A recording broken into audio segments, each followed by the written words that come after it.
नमस्कार। आज हम एक ऐसी कहानी की परतों को खोलने जा रहे हैं जो सदियों पुरानी है। एक ऐसा खुफिया समाज जो इतना सीक्रेट है कि दुनिया की बड़ी बड़ी इंटेलिजेंस एजेंसियां भी उसके सामने खुली किताब लगने लगती हैं। हम सब उन एजेंसियों के बारे में तो जानते ही हैं जो पर्दे के पीछे से काम करती हैं, लेकिन एक नाम ऐसा है जो सिर्फ कानाफूसी में लिया जाता है। एक ऐसा नाम जो लगभग 250 सालों से एक गहरा रहस्य बना हुआ है। देखिए, CIA, मोसाद, MI6, ये नाम तो हम सब ने सुने हैं, है ना? लेकिन आज हम जिस संगठन की बात कर रहे हैं वो इनसे भी कहीं ज्यादा गुप्त माना जाता है, और उसका नाम है इल्यूमिनाटी। ऐसा कहते हैं कि इसमें जो भी बड़े और शक्तिशाली लोग शामिल होते हैं, चाहे वो बड़े बिजनेसमैन हों, सेलिब्रिटीज हों या राजनेता, उन्हें सिर्फ एक ही भयानक नियम मानना पड़ता है कि अगर किसी ने अपनी सदस्यता का राज खोला तो उसे हमेशा के लिए खामोश कर दिया जाएगा। तो चलिए अब जरा गहराई में चलते हैं। इस पूरे रहस्य को समझने के लिए हमें वक्त में पीछे जाना होगा, 18वीं सदी के जर्मनी में, जहां इसकी हैरान कर देने वाली शुरुआत हुई थी। कमाल की बात यह है कि इस संगठन को किसी जासूस या किसी जनरल ने नहीं, बल्कि एडन वीशॉप्ट नाम के एक यूनिवर्सिटी प्रोफेसर ने शुरू किया था। यह सब शुरू हुआ 1 मई 1776 को। कुछ ही सालों के अंदर इसमें करीब करीब 3000 लोग जुड़ गए थे। लेकिन फिर 1784 में बवेरिया की सरकार ने इसमें पूरी तरह से बैन लगा दिया। तो सवाल ये उठता है कि आखिर इनके मकसद क्या थे? देखिए, वीशॉप्ट के जो शुरुआती लक्ष्य थे वो अपने जमाने के हिसाब से बहुत ही ज्यादा क्रांतिकारी थे। मतलब जरा सोचिए, एक ऐसा वक्त जब हर तरफ बादशाहत और चर्च का बोलबाला था, तब वो एक ऐसी दुनिया का सपना देख रहे थे जो बराबरी और तर्क पर चले, जहां हर किसी को अपनी बात कहने और सोचने की पूरी आजादी हो।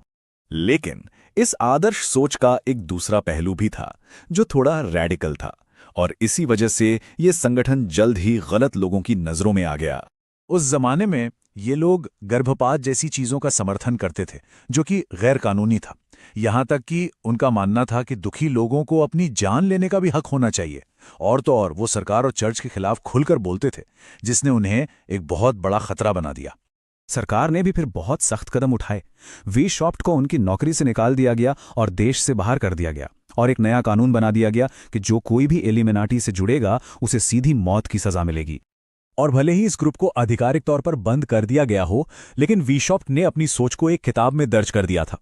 वो किताब आज भी जर्मनी के एक म्यूजियम में रखी है, जो इस बात का इकलौता ठोस सबूत है कि यह संगठन सच में कभी वजूद में था। और यहीं से कहानी में एक बहुत दिलचस्प मोड़ आता है। कागजों पर तो यह संगठन खत्म हो गया, लेकिन इसकी किंवदंती वो न सिर्फ जिंदा रही, बल्कि वक्त के साथ और भी बड़ी होती चली गई।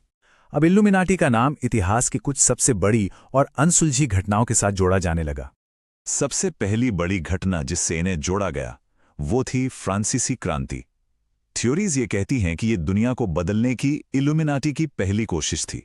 अब सीधे आते हैं 1963 में, अमेरिकी राष्ट्रपति जॉन एफ कैनेडी की हत्या। इसे भी इल्यूमिनाटी से जोड़ा जाता है। कहा जाता है कि घटनास्थल पर मौजूद एक रहस्यमयी औरत थी जिसकी पहचान आज तक नहीं हो पाई, और वो एक इल्यूमिनाटी एजेंट थी। और तो और 9/11 के हमलों के पीछे भी कॉन्स्पिरेसी थ्योरीज में इल्यूमिनाटी का ही हाथ बताया जाता है।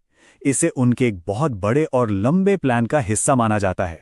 और ये लिस्ट तो बस बढ़ती ही जाती है। मतलब कोरोना वायरस की शुरुआत से लेकर माइकल जैक्सन के रहस्यमयी मौत तक, हर चीज में इनका नाम आता है। और वो जो बड़े बड़े सेलिब्रिटीज अपने हाथों से ट्रायंगल का साइन बनाते हैं ना, कहा जाता है कि वो भी असल में इल्यूमिनाटी को ही एक सीक्रेट सिग्नल होता है। तो अब सबसे बड़ा सवाल ये है कि इतने सालों के बाद भी आखिर सच क्या है? इस संगठन की जो कहानी है वो 2 बिल्कुल अलग अलग हिस्सों में बटी हुई है। एक तरफ कुछ लोग हैं जो इन्हें अच्छा मानते हैं, एक ऐसा ग्रुप जो इंसानियत को आज़ाद कराना चाहता था, लेकिन उसे गलत तरीके से बदनाम कर दिया गया। और दूसरी तरफ वो लोग हैं जो इन्हें खतरनाक और शातिर गुट मानते हैं, जिसका मकसद पूरी दुनिया पर चुपचाप कब्जा करना है। सोचिए, लगभग 250 साल हो गए, लेकिन आज तक कोई ये साबित नहीं कर पाया है कि इसके सदस्य कौन हैं, वो मिलते कहाँ हैं, या आखिर इसे चला कौन रहा है।